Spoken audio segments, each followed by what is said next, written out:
Hello everybody and welcome to another walkthrough of the Textguides with me, Tommy, and RJTV. Hello buddy. Hey, what's going on?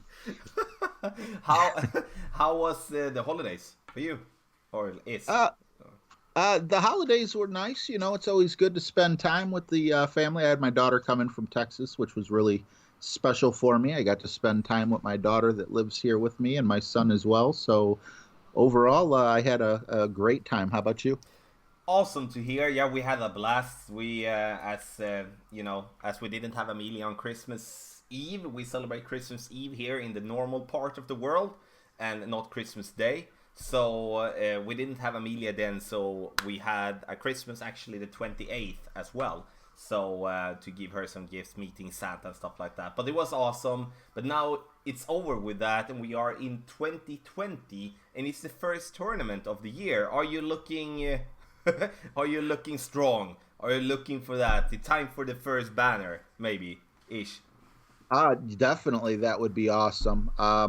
It's just funny you said 2020 because I remember being in school, Uh-huh. literally in school, like figuring out how old you would be in the year 2000, how old you'd be in the year 2020. It's like, man, does time fly. But yeah, as far as these are the type of holes that I really feel good about. I really like how smooth these holes play compared to newer holes, but also on top of that, these are familiar holes. Mm. So maybe during your qualifying round, you might get a couple mistakes here and there, but you quickly catch right back on. And hopefully by the weekend round, you're tuned in, and it's just a matter of are you going to be just a tiny bit left or right of the cup, but not are you going to be in the sand. Sounds good, and yes, I do look forward to it as well. It's going to be awesome. I really enjoy most of the holes. And before we start going over the courses here, don't forget to subscribe to the channel. Also go over to It's RJTV and subscribe to the channel there as well. For those of you wanting to have the ultimate tournament text guys, you subscribe to patreon.com/golf-tommy, and all content when it comes to playthroughs, videos, and general text guides can be found on golf-tommy.com for free. And I can actually tell you now, and also to RJ, he doesn't know that we're actually going to add a wind chart feature on the website very soon, with actually the possibility to add elevation as well. So that's gonna be I'm looking forward to that. We have some major changes coming up, so stay tuned for that. So in the end, RJ is covering rookie. I'm gonna try to cover the rest of the divisions. Make sure you comment in the comment section below if you do have any questions. So let's go with hole number one.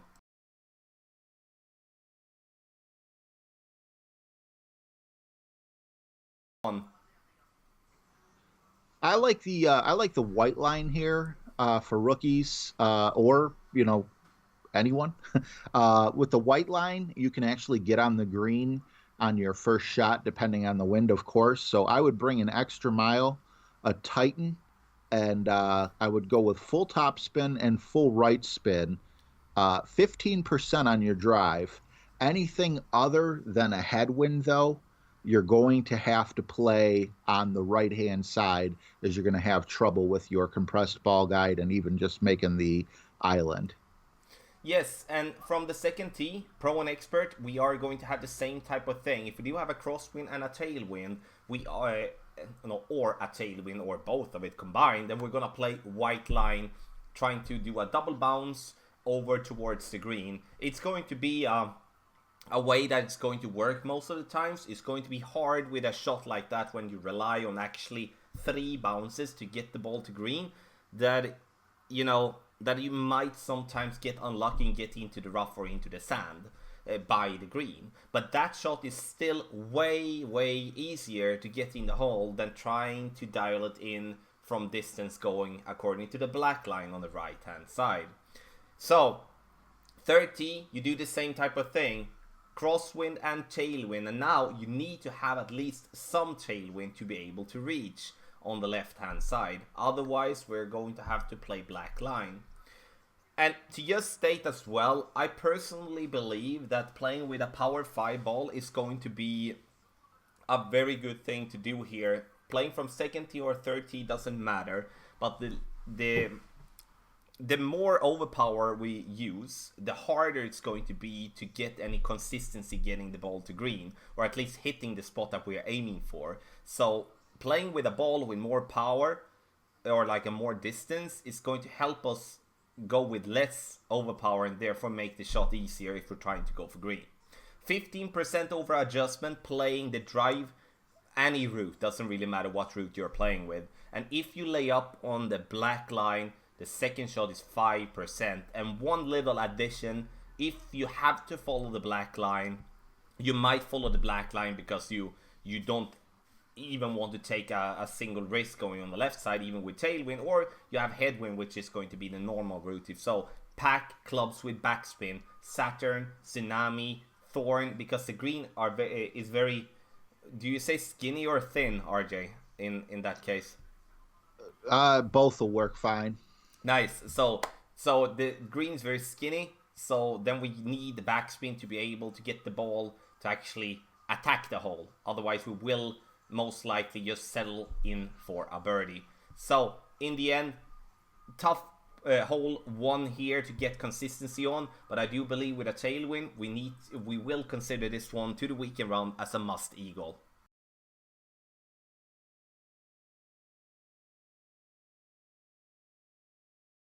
So for hole number 2, we're going to play a course from the Cajon Resort, a pretty tricky par 5, but how do we play it from front tee, my friend? I like the black line that you have as opposed to the yellow line off to the left that you could hardly see. With the black line, we're going to go with an extra mile, a Titan, full top spin, and full left spin, 10% adjustment. And what we're going to want to do is bounce over the rough. So that's why you see those two black boxes. The first black box is where you're going to bounce your first bounce, and then the ball should stop on the second black box. Once you do that, your second shot's going to be 0% elevation, and you could take a Viper or a Sniper to the pin. From second and third tee, we're going to do the same. I'm bundling them together because the drive is going to be the same. Crosswind, tailwind, or headwind, we're going to have to try playing on the right-hand side. So if we do have a tailwind and a crosswind, it's going to be easy. We lay up. We're using as much side spin to the left possible, bouncing over the rough, trying to gain as much topspin, as much distance as possible without rolling into the rough. And then it's obviously preferred then to play with a driver that gives you in the start a very good distance, like the Apocalypse, like the Extra Mile, like the Thor's Hammer. Stay away from the quarterback. It will definitely not help you. It will, on the other hand, be harder instead for you. If you do play from the third tee, or if so, from second tee and have a straight headwind, I would suggest a slight different route. It's still going to be the right-hand side, but then we're going to bounce on the fairway into the rough and roll out. And the thing that I mean with that is like doing that is going to prevent you from having to go with much overpower. So then you can take a more safe route where you can play at least with a great shot, because if we cannot handle hitting a normal shot great, yeah, there isn't that much we can do when suggesting a route. Then it's just unlucky and you will have to just deal with it. But at least hitting great or perfect, bounce on the fairway into the rough, and then you're using, in this case, as much topspin as possible. So the kick from the rough is going to give you as much distance as possible rolling out to the fairway. Second shot is going to be with a Sniper, and it could also be with a Cataclysm here. If you do get a headwind, once again, a Cataclysm would be better, as then you get more distance, as Sniper would most likely have to be overpowered if so. 10% over adjustment for the drive, second shot 0, aka, or also known as no elevation. And I would say here, it's not wrong to use a power 4 ball here if you have invested in them before this tournament.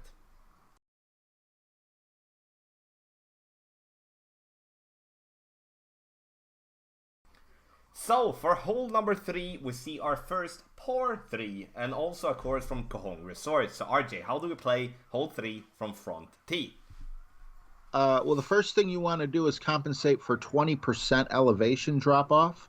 And by drop off, I mean you're going to be adding 20% to your drive.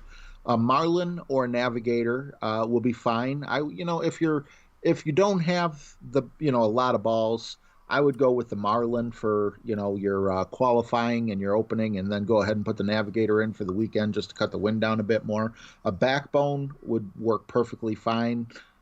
You should have four backspin on that club, and I would aim right at the pin with the ball guide.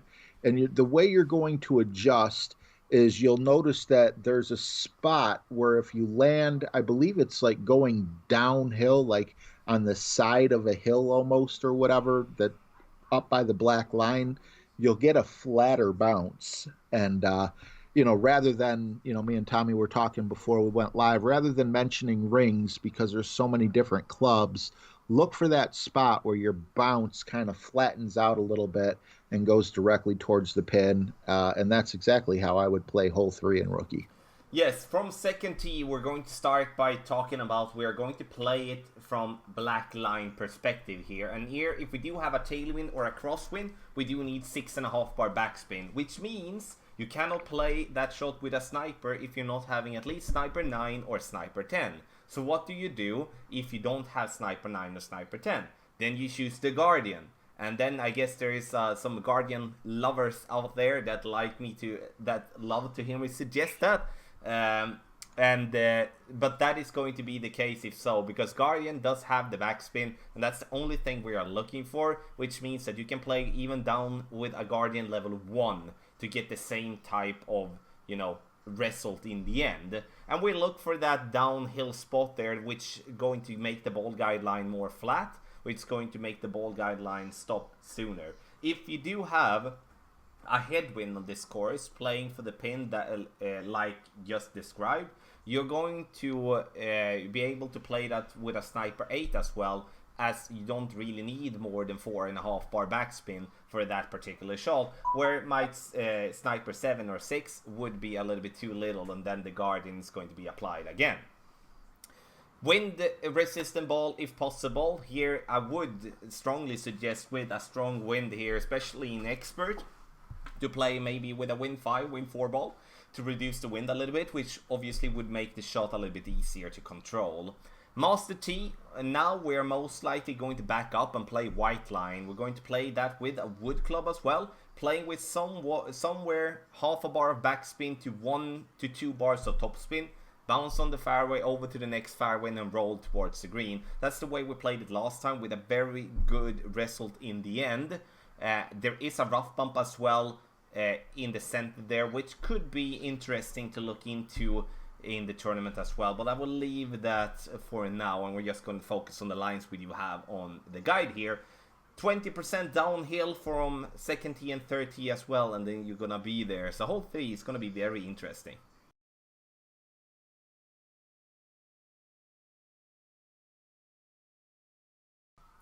For hole number 4, we are going to go to a course called the Maple Bay, and it's going to be a par 4, which I truly enjoy. RJ, how do you play hole 4 from front tee? From the front tee, we're going to have a 10% adjustment. Once again, bringing the extra mile with a Titan. And what we're going to do is we're going to follow that black line, and we're going to want to bounce in between the bunkers, which actually it's not even going to feel in between the bunkers. It's going to feel more like you're just bouncing over the second bunker, much like the black line indicates, with full right spin and 1 to 2 top spin, because you don't want to go too far and end up into the rough or the sand, as you still can reach from there, obviously, but your chances of actually getting an eagle go down quite a bit. Your second shot is going to be 10% Thorn Hornet, your choice to pin. And that's all I got for hole 4. What you got? Yeah, we're gonna start with second tee, and I would say I'm kind of thorned in what way I think would be the best one to play, because we could play, let's say we have a tailwind and a crosswind, and I do think we should be playing according to the black line, bouncing over the bunkers, getting ourselves a nice short iron approach towards the pin. Always playing with a short iron is, in my opinion, better than playing with a long iron and a wood club. And 10% downhill for the drive, 10% for the second shot. But I do think the white line is extremely interesting. The reason I say that is because the last time we played this one in a tournament, we had a very lovely rough bump by the green. which gave us a very consistent and nice result. I remember myself playing a lot of eagles from that direction. And that is the way that I will most likely play in Master, especially if that would make us have a somewhat crosswind for the second shot. And I think that's going to be my way of looking at it when it comes to Pro and Expert as well, as if we would be having a headwind, then we would for the second shot be having a more southeast wind, more towards like a crosswind, headwind, left to right, which would make us be perfectly aligned with the rough, which would give us more margin for error, like if we over adjust or under adjust, which always is extremely comfortable while playing with a rough bump. So I I just really enjoy rough bumps. That's why that route is added, and it's going to be the same type of play: 10% downhill for the drive, 10% for the second shot. And you know, this is, in my book at least, a super good opportunity for an eagle. And in the end, if you can play with a ball that reduces the wind a little bit, here we could be good playing with maybe with a turkey ball or something like that, which could be a way to reduce the wind, still get distance, and still have a very good chance for an eagle. Oh my god, I really enjoy hole 4, RJ. You can hear that on me, right? Yeah, I wish you would actually tell us a little bit more how much you like the rough bumps with the turkey balls, was it? Yeah, I really, yeah, it doesn't really matter what type of ball, obviously, but I really enjoy the rough bump, as there is, if we're looking at a white line, like at the bottom right corner of the last white box, we do have a rough bump there, and it's like, yes. I just wanted to put you on the spot. I enjoy it. Rough bump is a rough bump. We take away the secondary bounce effect, which is awesome. In the comments, if you can, in the comments, just post a number. How many times did he say rough bump just on hole 4? Okay, so rough bump, rough bump, rough bump. So so that was hole number 4.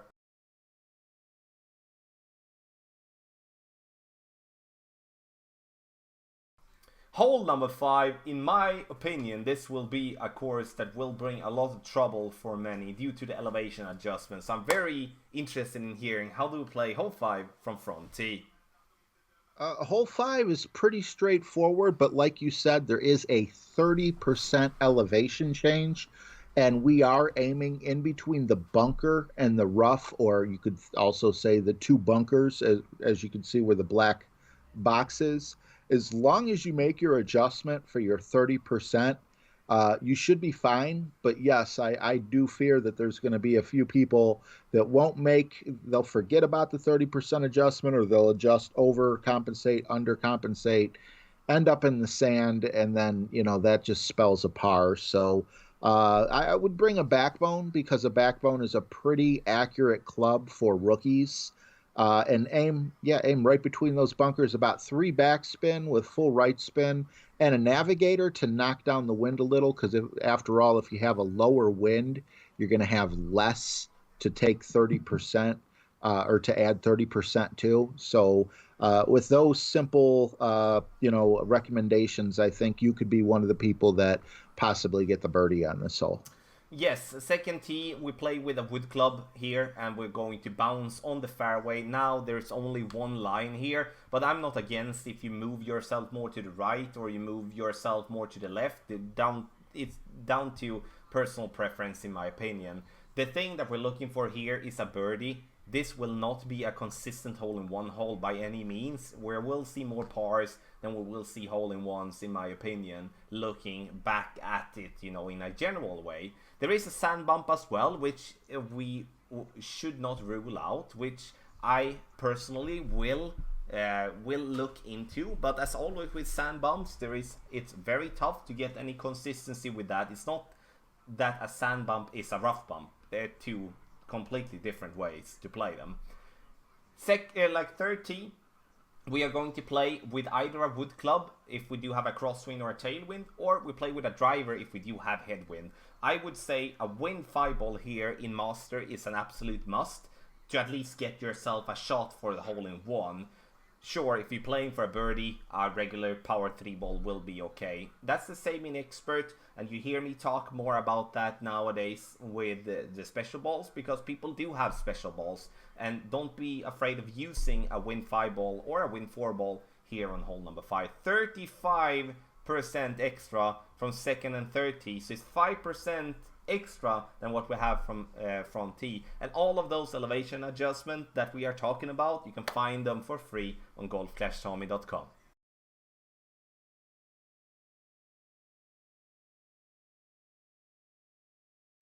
So for hole number 6, we go and play a par 5. This one has been in so many tournaments, hard for me to even count how many that has been, but I'm very curious, how do we drop the albatross on hole 6?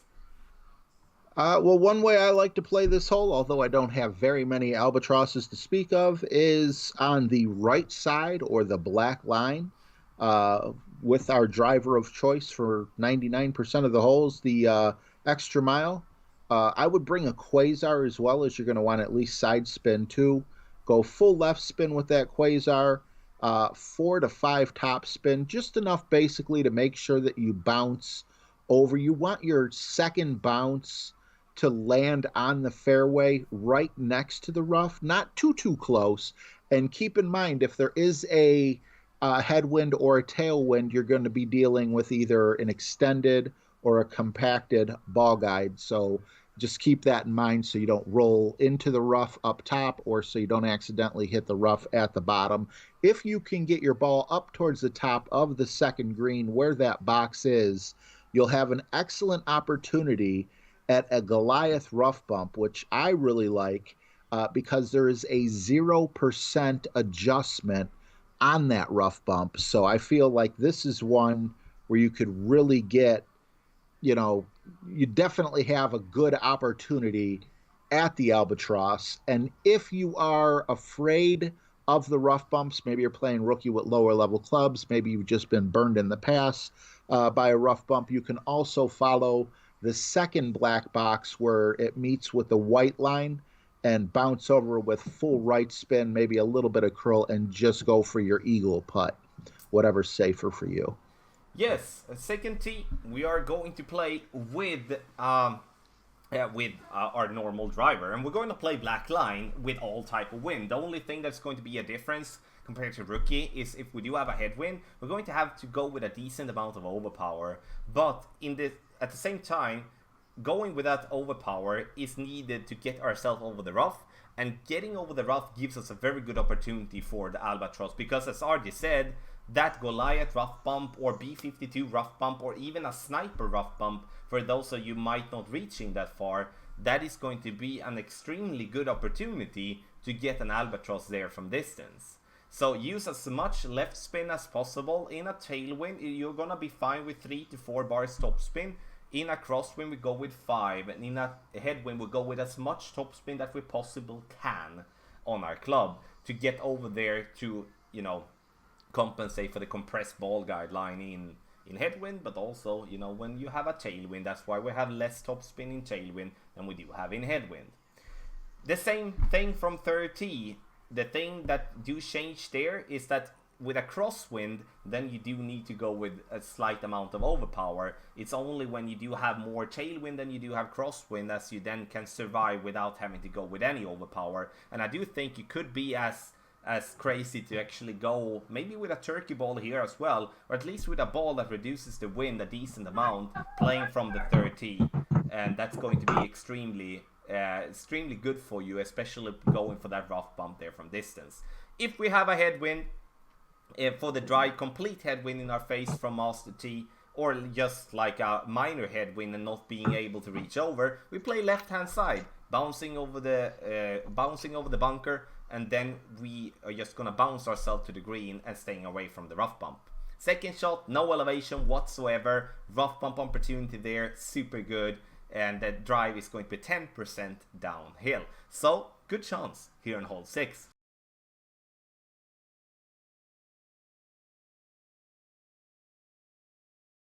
Hole number 7, ladies and gentlemen, this is the final par 4 in the Pacific Cup, and we're gonna play one of the Go Casio Bay. So RJ, how do we play hole number 7 from front tee?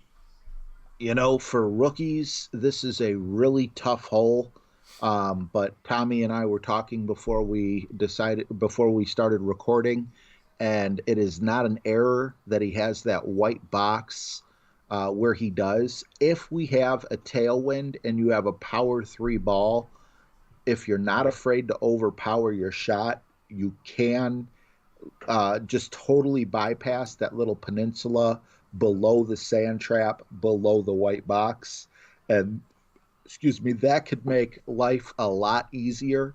But because I was unaware of that shot, or if you have a side wind or a headwind, I still want to cover it the way that I have it in my notes. And I have a quasar or a titan. Go ahead and use a quasar. Um, if you're going to just if you don't want to overpower and you just want to use the peninsula, or the titan, is perfectly fine as well if you still want to use the little area right next to the white line, that little green sliver there. Full top spin, full right spin. Extra miles don't have that much curl, so I have full right curl as well. Bounce over the sand, and then your ball will roll up somewhere in between those two white boxes for a really nice shot. The only thing is, if you hit a great shot with an inaccurate club, or if you adjust just a little off, you could hit the rough, and that could definitely cause trouble for you. But assuming that you don't do that, your second shot will be 0% elevation, thorn or hornet to the pin. Go ahead and set up or land by the fringe with about two backspin aimed right at the hole. Yes, from second tee, we are going to take a look at the wind and then decide how we're going to play it. If we do have a headwind, we play black line. We take it a boring shot up the fairway, and then lay up to play with our sniper to bounce over towards the pin. Still an opportunity though, but it's not going to be as good as we wanted to. If we do have a crosswind with a little tailwind or just a crosswind, we're going to try to bounce on the fairway, the tiny bit fairway that RJ explained about, where there isn't a box yet, and bounce there over the rough and the sand, and we're going to leave ourselves up for a long iron in minimum distance, or we're going to have a short iron in maximum distance. This hole, if we do get a tailwind, I do believe we can play a power slice here and get very close to the green, if not on the green. If we are lucky, there will most likely be tons of players trying that shot out, so I just wanted to mention it, as there is a lot of fairway to work with and there is basically no risk towards it. Me personally, I'm all for getting consistent. I would love to find a way with tailwind that we drive over the bunker and the rough directly as the white line is describing for us here in the guide, that we bounce forward and get ourselves to the same spot all the time, so we can have the second shot the same way all the time and therefore get a consistent eagle. Elevation for the first shot is 10% downhill, second shot is also 10% downhill. And just to mention, with 30, it plays exactly the same way as expert and pro. The only thing that I would maybe say is, if we do have a crosswind, we cannot play on that little fairway patch before the rough and the sand on the right hand side where there isn't a box. Then we have to lay up for that as well. So gonna be interesting. I kind of don't hope we will see a straight tailwind here, because I don't really like when it's gambling and to try to get to the green in one. I do value when there is more skill involved.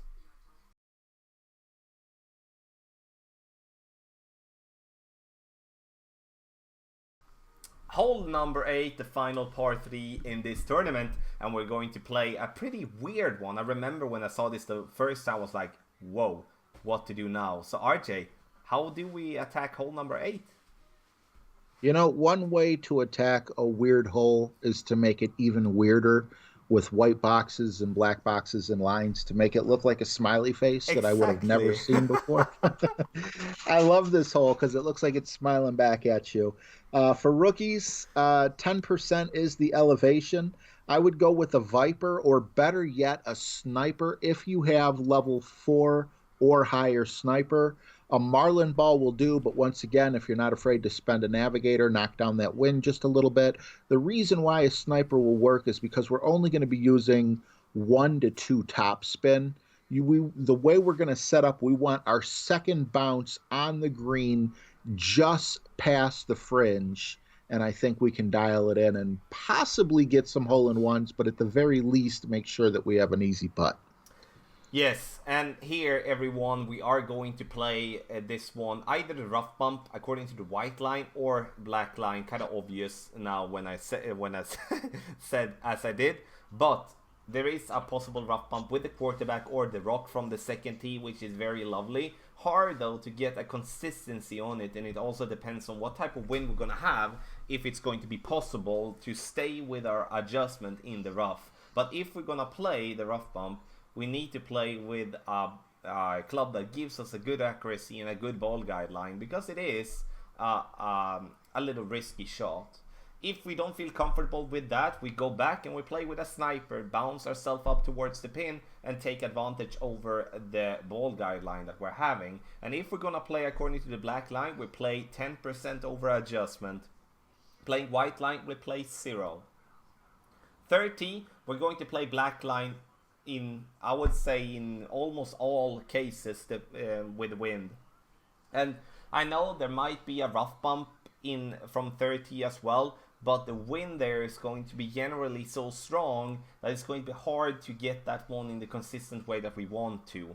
I would say the rough bump would be applicable if we do have some sort of a tailwind, but with a straight crosswind, we're going to adjust out from the cliff or up on the cliff, or with a headwind, we're going to adjust in between clubs most of the times, and that's going to be hard. Wind 5 ball, though, in my opinion, is going to be played from the 30 almost every time. Or, you know, if you're going to get to hole in one, I do think a wind 5 ball is going to be the ball to do it with. Second tee, I mention it again as I've done on the other par 3s, a wind 5 ball would not be wrong. You just have to have them. That's the thing. And then you could have a little bit easier time dialing in here on hole 8.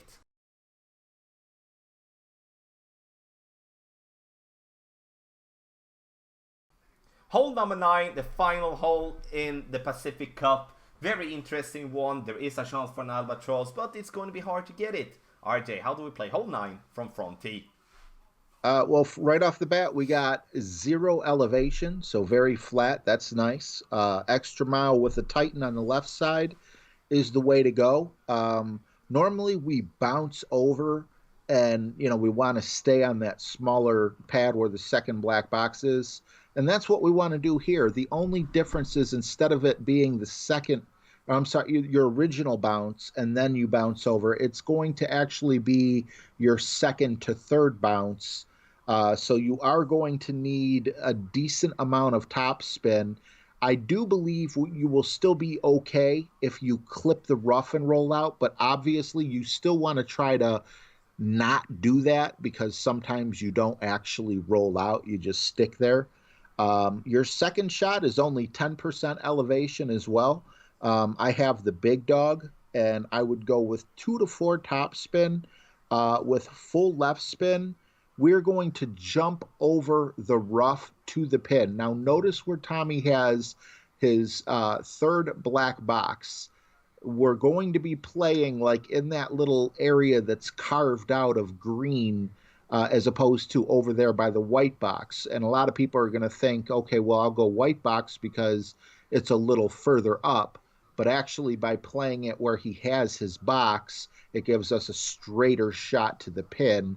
With a big dog, I don't think too many people are going to be dropping the albatross. I'm not sure if Tommy would recommend a different club for rookie, but if you definitely clip the rough on that second to third bounce, I just really feel like you would definitely need a power wood club. That's how I would play hole 9. Yes, hole 9, and we are going to actually play the white line here from Pro and Expert and Master T. And the reason we're going to do that is because I do believe that the second shot is going to be easier playing down there to the right, as it's going to be a straight shot, and we're going to be able to play that one with a nice little sniper, and we don't have to use any overpower, most likely, and also no topspin. So we're going to start with a drive. We need curl. So here, with a tailwind, or a crosswind, I would play quarterback or the rock. So with a 4-5 bars top spin and then as much side spin to the right possible with approximately 1 to 1.5 ball of curl outside the adjustment range to the right. If we do have a headwind, I would go and play with Apocalypse, even though I have it in level 1. And then go with the same type of shot, like we bounce with curl over there to the second white marker. No elevation whatsoever with that shot. Second shot, sniper. And here, it's all about, I know I say sniper, but that's kind of, I believe that I should be able to do the drive correct every single time. So I should be having a nice time there. But if you don't feel comfortable with the drive and you might go short sometimes, you might go long sometimes, you might not getting any consistency, choose a club like, for an example, the Guardian. You can choose the Cataclysm that gives you less ball guideline, but it gives you distance, so you don't have to go in between clubs for the second shot and have to go with overpower. Because that's kind of the worst thing, that we have to go with overpower when we are approaching the pin for a potential drop. Third tee, if we do have, or let's say like this, with basically any type of wind, we're going to play the white line there as well. I could stretch to, if we have an absolute dead-on straight headwind, we have to lay up out there to the left side black line. And then the second shot is going to be extremely difficult as well. And I think then we're going to have a major problem even getting the eagle. So 10% for the second shot, nothing for the first shot. And here it's not wrong to play with a power 4 ball if the wind is not in our favor for the start. So there you have it, ladies and gentlemen, all the whole for the Pacific Cup. If you do want to get the general text guides ones that we have been talking about and showing here on the screen in the video, then you can get it by clicking on the link in the video description down below. It says general text guides and then you have a link. Also, go to golfclashtommy.com. You can find it on the tournament page. You can find that these text guides as well, together with the club guides here on top. RJ, what do you think would be the score based by we say based by 18 holes? Yikes!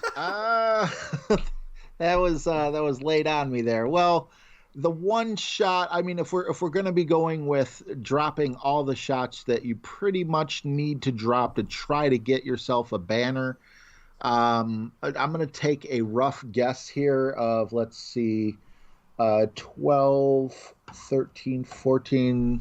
I think there's going to be scores in the 30s. I really do, because you're going to be dropping a couple of your par threes. You have the albatross with the rough bump.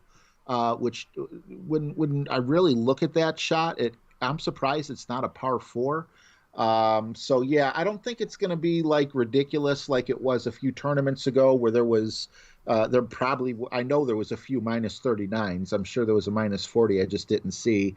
But I do think that 31, 32 is probably going to be what it takes to get the gold banner. What do you think? Yeah, I think so too. I think we need to stretch it a little bit further, especially in Master and also in some expert brackets where I think we need to go up to 33, 34. It always comes to that in the end where people get so dialed in as it's all about hitting the ball perfect. And but we'll see. I do think some brackets will be won with a 30, 31, 32 as well. It all kind of comes down to what type of wind the game makers are giving us. That's true. If they give us a bunch of headwind, then we're gonna be, then we're gonna be having. I liked it. Yeah. Do you remember that? Yeah, It was like, I'm sorry for interrupting, but worries. it was about 3 or 4 tournaments ago.